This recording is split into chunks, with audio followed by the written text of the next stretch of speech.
Endroit où est enfoui un fabuleux trésor, celui du temple de Salomon. Roulf Futhark a publié chez De Becchi ce livre sur la Kabbale et son interprétation. Roulf Futhark, qui est-ce? C'est André Lécossois. André Lécossois qui est un passionné, non seulement de Kabbale, mais de Kabbale phonétique. Et à travers la Kabbale phonétique, il va nous parler de certaines anomalies, de certaines étrangetés qu'il a relevées dans l'église de Rennes-le-Château, car c'est un passionné, lui aussi, bien sûr, de Rennes-le-Château et de ses énigmes. Nous sommes à Rennes-le-Château sur le chemin de ronde du domaine de la Bessonnière, où nous a accueilli aimablement M. Henri Bution. Il semble toujours extraordinaire que quelqu'un fasse des découvertes, mais il y a tellement d'arbres qui cachent la forêt. Moi, je suis rentré 50 fois dans cette église. Il y a des choses qui m'ont totalement échappé. Il semble que, là ou ailleurs, tu aies fait des découvertes. Peux-tu nous en parler? Tout à fait. Il y a en effet énormément de découvertes qui ont été faites. Toutes se rejoignent en fait. Je dirais que c'est un peu de multiples racines qui nourrissent le même tronc. Et chacun peut en fait découvrir sur le site même de Rennes-le-Château ce qu'on a envie d'y découvrir. Ceci dit, il y a aussi des choses tellement à la vue de tout le monde que justement personne ne les voit. Là, c'est véritablement l'arbre qui cache la forêt. Et ça, c'est tout à fait du style d'ailleurs de Boudet, Saunière et Gélis, où il est quand même recommandé en général dans les textes religieux, les textes bibliques, il est dit fréquemment qui a des yeux voit et qui a des oreilles entendent. Alors parmi les jalons que les prêtres ont bien voulu nous laisser, il y en a un qui est quand même assez extraordinaire, c'est la statue de saint Antoine de Padoue, où l'on voit saint Antoine porté par 4 anges, les 4 frères zélés, symbole là aussi éminent de la Rose-Croix. Et l'un de ces 4 anges, celui qui se trouve justement derrière la statue, est véritablement caché aux yeux du public qui pourrait regarder cette statue.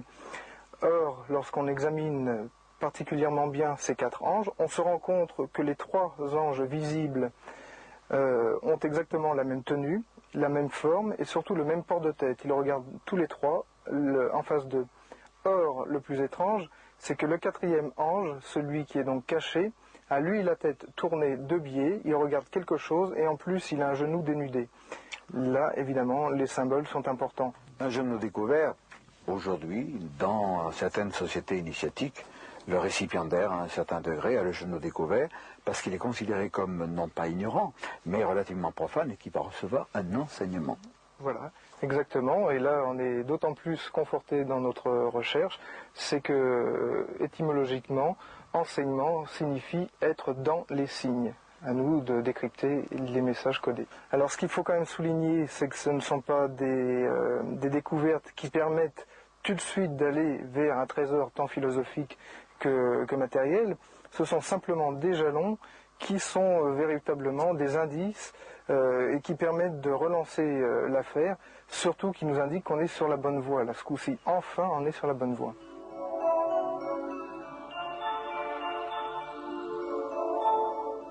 Une chose qui saute aux yeux directement, c'est quand on arrive dans l'église de Rennes-le-Château, c'est le fameux diable qui soutient le bénitier et que tout le monde, depuis Béranger Saunière, et certainement à cause de lui, s'est efforcé à nous le faire passer comme étant Asmodée.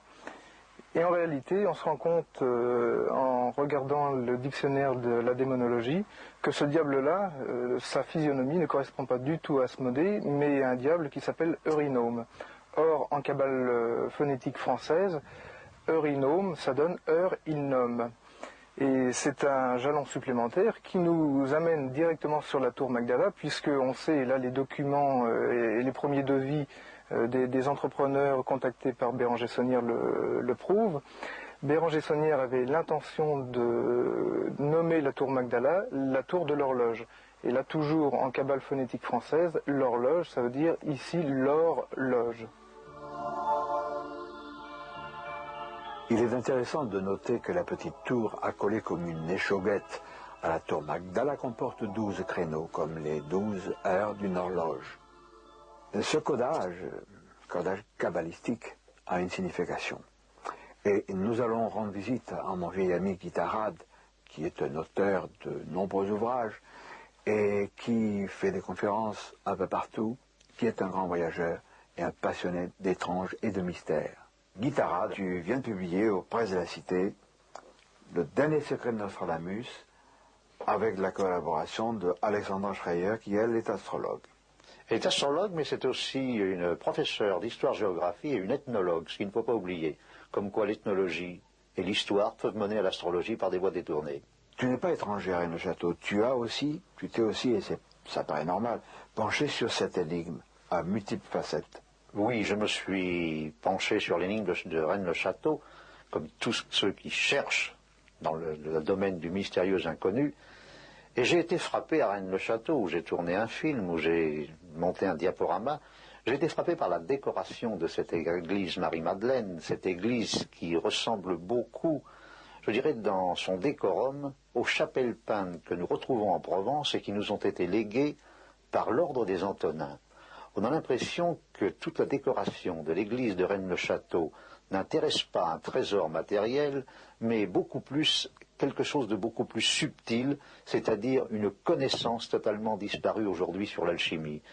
Quand on rentre dans cette église, différents éléments nous amènent sur une piste, et nous retrouvons toujours cette piste qui est celle des Antonins, cet ordre d'hospitalier qui est arrivé en France en 1090 et qui avait derrière lui un savoir et une connaissance hérités de l'ancienne Égypte. Sur le mont Fleury, sur la montagne des Béatitudes qui se trouve dans le fond de l'église, on découvre un personnage qui est torse nu et qui s'appuie sur une béquille. Or, le symbole de la béquille, ce symbole du tau, c'est un symbole qui nous est familier parce que lorsque nous avons fait nos enquêtes sur toutes les anciennes chapelles des Antonins dans notre région, notamment dans les Alpes-Maritimes et en Provence, nous retrouvons toujours ce symbole qui revient comme un leitmotiv. Le tau, c'est le symbole de la connaissance parfaite et il est toujours dissimulé dans les peintures alchimiques que nous ont léguées les Antonins, parce que les Antonins étaient des alchimistes, comme la preuve de leur savoir et la preuve de leur connaissance.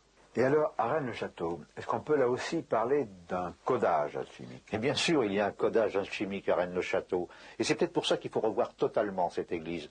Quand on rentre, nous avons Asmodée, le gardien des trésors du temple de Salomon, moi je veux bien, qui représente le diable, et juste au-dessus de lui, il y a ces 4 personnages, avec la citation qui est en dessous, par ce signe, tu le vaincras. Or, dans l'iconographie chrétienne, le seul saint que nous connaissions, qui a véritablement été tenté et qui a fait la joie de tous les peintres, et là je pense à Jérôme Bosch, eh bien c'est Saint Antoine, la tentation de Saint Antoine. Il y a un Saint Antoine ermite à l'intérieur de l'église de Rennes-le-Château. Et à Rennes-le-Château, moi je pense que tout a été crypté.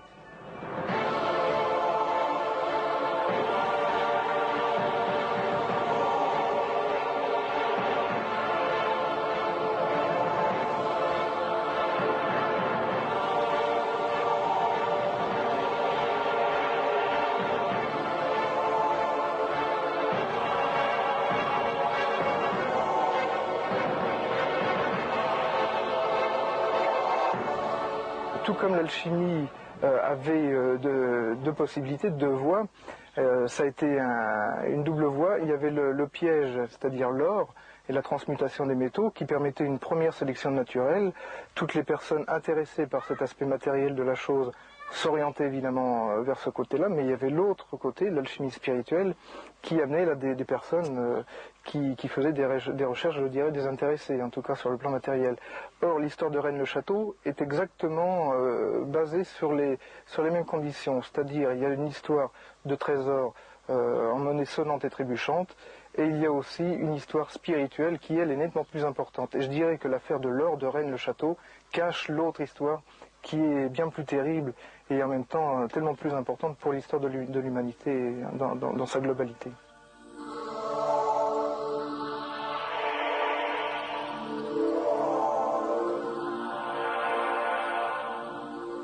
Au château des Ducs de Joyeuse, nous allons rencontrer Jean Blum, que nous avions déjà présenté dans ces 2 cassettes sur Rennes et sur les Cathars. Jean Blum va nous exposer certaines de ses vues qui nous paraissent pertinentes sur cet autre savoir, car il n'y a pas, je le répète, que l'or à Rennes-le-Château. Il y a autre chose. Jean Blum, tu es en train d'écrire un ouvrage consacré à Rennes le Château, qui paraîtra en mai 1994. Et j'aimerais que pas que tu nous résumes ton ouvrage, mais les recherches que tu as faites t'ont amené à faire certaines découvertes, à approcher, disons, une certaine ligne qui n'est pas conventionnelle. J'ai un petit peu pris le contre-pied de ce que faisaient beaucoup d'auteurs. Par exemple, la plupart des auteurs considèrent que l'abbé Saunière, l'abbé Boudet, peut-être d'autres encore, ont laissé sur le terrain des signes de piste, l'église, le cromlech, des signes de piste supposés conduire le chercheur à la découverte d'un prestigieux secret.